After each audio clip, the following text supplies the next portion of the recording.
Hey there, it's Clay with modernlove.life. And in this video, we're going to be talking about the emotional trigger that causes your ex to go silent on you. You know, it can be really frustrating when you're trying to connect with your ex, and maybe you're even having some good progress with that. But somehow, for some reason, things are going well enough, but then suddenly things just hit a screeching halt and they pull back hard and stop talking to you. What's going on? What is this emotion that maybe you're unintentionally stirring up in them? And how can we go ahead and avoid doing all of this? That's what we're going to be talking about in this video. So first of all, this is actually a pretty common thing that I've experienced with clients. You know, many times there are, they may have good intentions, especially when they start working with me and they're not sort of, on board with my personal approach and philosophy and all that stuff yet. And they may do things that maybe seem like the right thing for them, or maybe they've picked up from somewhere else on the internet or something like that. And they end up getting these pullbacks that happen. Why does this happen, and what can we go ahead about to stop this from happening? And we're also going to be talking about positive pullbacks as well too, which is a whole different scenario. But basically what's going on here is the emotion that your ex is experiencing is some degree of pressure or expectation on how things should go between the two of you. Now, understandably, you and your ex were obviously in a relationship together. You were together. And so as the two of you break up, they're naturally going to look at you in some sort of a romantic sense. That's totally natural. It's totally normal. And this is, for the most part, a good thing.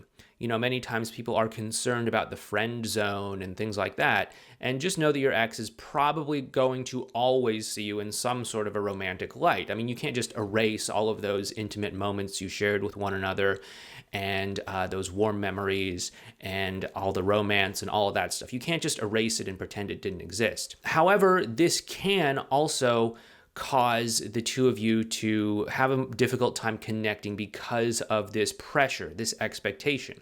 What do I mean? Many times, especially if you're in the early stages of all of this, your ex may not know exactly how they want the two of you to fit into each other's lives, or they may not know exactly what they want to do. Do they want to get back together with you? Do they not want to get back together with you? Maybe they don't know right now. Maybe their world is kind of turned upside down. Maybe there's a lot of confusion that they're going through. This is all very common. However, if we put a lot of pressure on them, either intentionally by doing things like saying like, hey, are we ever going to get back together? Do you still love me? Is there a future for us? Just give me a sign one way or the other, something like that, right? Or whether it's unintentionally because they see you through too much of a romantic lens, given your history and your past and all of that. What happens is they often do what most confused people do when they're put on the spot, which is to stand still and do nothing. This is because, we often believe that we can avoid making a difficult choice by just not choosing anything at all and just standing still. However, this obviously is not true. But we do want to get your ex to take a step forward towards you.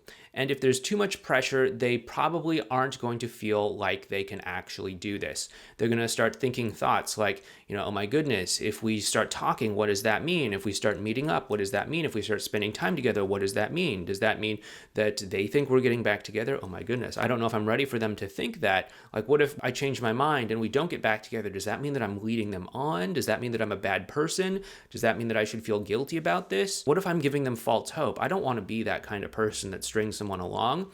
And they might start having all of these thoughts, and it's going to cause them to pull back and create more space between the two of you because they don't want to risk overstepping their comfort zone and do something that they're not comfortable with, okay? So this is what happens when there's too much pressure and too much expectation, either coming directly from you via things that, a lot of us admittedly do in the early stages, like begging, pleading, stuff like that, or whether it's coming from, them due to things like, them seeing you as too much of a romantic sort of way because of your history together. And so what we want to do is we want to relieve this pressure, at least in these early stages, because the two of you are still figuring things out. And admittedly, if the two of you are going to get back together again, it's because you're going to have a good emotional connection. And the only way that emotional connection is going to happen is if the two of you actually give yourselves permission to continue to interact with one another and to spend time with one another. What we want to do is we want to decrease that pressure many times by saying things like, hey, let's not force anything that's not there, or let's just be friends for the time being, and things like that, so that they can decrease the pressure and give themselves permission to interact with you in a deeper way. Now, again, many times people hear things like, oh, let's just be friends for the time being, and they think, friend zone, oh my goodness, I'm doomed. I'm just gonna have to sit there sipping a latte with my ex while they're gushing about, some new partner that they have or something like that. No, again, that's not gonna happen. First of all, most people's exes have enough tact to realize that that's not cool to do. Second of all, they are still going to see you through a romantic lens. This is always going to be the case. If they don't see you through a romantic lens, then it just means that something else is going on in the situation here. Typically, what we're really trying to do is we're trying to speak to their logical mind, because there's probably some sort of emotional thing going on that's drawing them to want to connect with you. But their logical mind steps in and says, hey, what does this mean? Am I biting off more than I can chew here? Am I sending false, mixed messages, giving false hope, or things like that? And so what we want to do is we want to give an answer to this mind here so that it can get out of the way, and the part of them that wants to connect with you can step forward and actually connect with you, which is why it's important to say stuff like, hey, let's just be friends for the time being. That way there's already an answer preloaded into their mind. So when they start asking themselves these questions, why are we meeting up? Why are we talking? Am I giving false hope? They'll be able to say, no, we're just friends. And then they'll be able to give themselves permission to spend time with you and interact with you so that you can continue to build up that emotional connection, like we've talked about in the Advanced Relational Skills playlist, which is right up there in a video card. Check it out. A lot of people said it's been really helpful for them. Now, there is an exception to all of this, which of course is what we would call a positive pullback. Now, this can happen when you are connecting well with your ex and things are going great. And, maybe they're at like riding the dragon, one of those 5 stages of getting back together. Again, video playlist right up there for the 5 stages. Right up there next to the Advanced Relational Skill playlist. They're both great playlists. You should click on them. By the way, if you're liking this video, hit that thumbs up. Click on things all around, subscribe to this channel, all that sort of good stuff. And if you do want to get more free help and advice, please make sure you sign up for our email newsletter at modernlove.life/newsletter. You can find a link for that down in the description box below, as well as other links for ways that you can either follow me on social media or work together in some fashion or other. If your ex is at this riding the dragon stage, or maybe even at crisis point stage, you may experience these things called positive pullbacks. And this happens as your ex is learning to trust the version of you that they see in front of you. So, you've probably made some sort of change as the result of this breakup to try to, demonstrate to your ex that things are going to be different. They're not going to be walking back into the same relationship that they walked out of in the first place, yada, yada, yada. However, as they start to see this new side of you, they admittedly do like it. But it also stirs up questions in their mind of like, okay, this is all great and everything, but we broke up because of these terrible issues over here. Which one is the right one?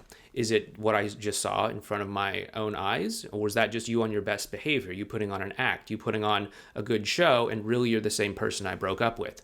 So again, they like the changes that they're seeing. It's just they're not sure which to put their trust and faith in. So many times they do have this positive pullback. In the case of a positive pullback, the important thing is to demonstrate consistency. It's to show them through your actions and behaviors that they definitely are not walking back into the same relationship that they walked out of, and any changes that you have made are legitimate and real changes. And this is going to help to build up trust, because when it comes to positive pullbacks, this is really a game of trust. We want to build up more and more and more trust as we interact more. So through consistency, you can actually start to interact in a better way, build up higher levels of trust, and inspire them to actually start to release any of these fears or concerns that they're having.